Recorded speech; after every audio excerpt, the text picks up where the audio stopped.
Over thinking காரணங்களும் தீர்வுகளும். அதிகமாக யோசிப்பதை நிறுத்துவது எப்படி?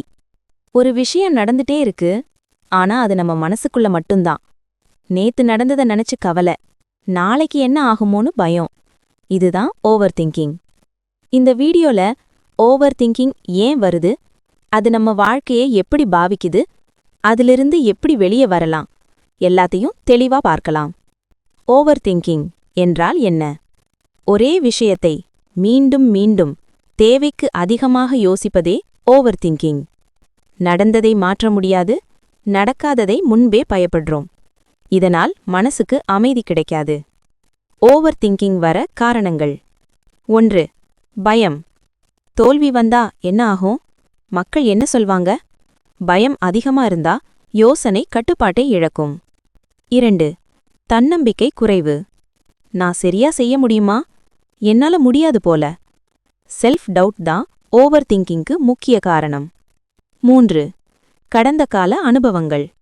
பழைய தோல்வி, ஏமாற்றம், காயம், இதெல்லாம் மனசுக்குள்ள திரும்ப திரும்ப ஓடும். 4. எல்லாத்தையும் கண்ட்ரோல் பண்ண நினைப்பது. எல்லாம் நம்ம திட்டப்படி நடக்கணும்னு ஆசை, கொஞ்சம் மாறினாலே பதட்டம். 5. தனிமை மற்றும் நெகட்டிவ் திங்கிங். யாரிடமும் மனசு திறக்காதது, அதிக நேரம் தனியா இருப்பது. ஓவர் திங்கிங் பாதிப்புகள்.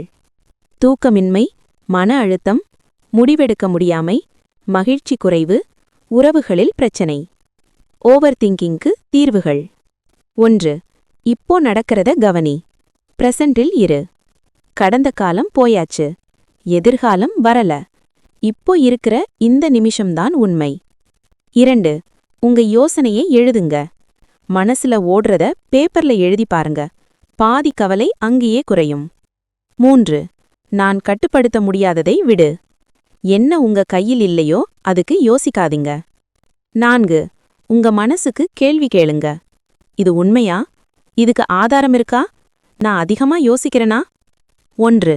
உடல் இயக்கம், பிசிக்கல் ஆக்டிவிட்டி. நடக்கவும், யோகா, எக்ஸசைஸ், சின்ன சின்ன வேலைகள் கூட மனச அமைதியா மாற்றும். 2. மனசு திறந்து பேசுங்க. நம்பிக்கையுள்ள ஒருவரிடம் எல்லாத்தையும் முள்ள வச்சுக்காதீங்க. 7. தன்னை நம்ப கற்றுக்கொள். நான் எல்லாத்தையும் சரியா சமாளிப்பேன். இந்த ஒரு நம்பிக்கை ஓவர் திங்கிங்கை மெதுவா குறைக்கும். உங்க மனசு அதிகமா யோசிக்கிறது உங்க பலவீனமில்ல, அது உங்க மனசு பாதுகாப்பு தேடுற சைகை. அத புரிஞ்சுக்கிட்டா அமைதி தானாக வரும். இந்த வீடியோ உங்களுக்கு பயனுள்ளதா இருந்தா லைக் பண்ணுங்க, ஷேர் பண்ணுங்க, சப்ஸ்கிரைப் பண்ண மறந்துடாதீங்க. உங்க மனசுக்கு அமைதி கிடைக்க இந்த சேனல் எப்பவும் உங்க கூட இருக்கும்.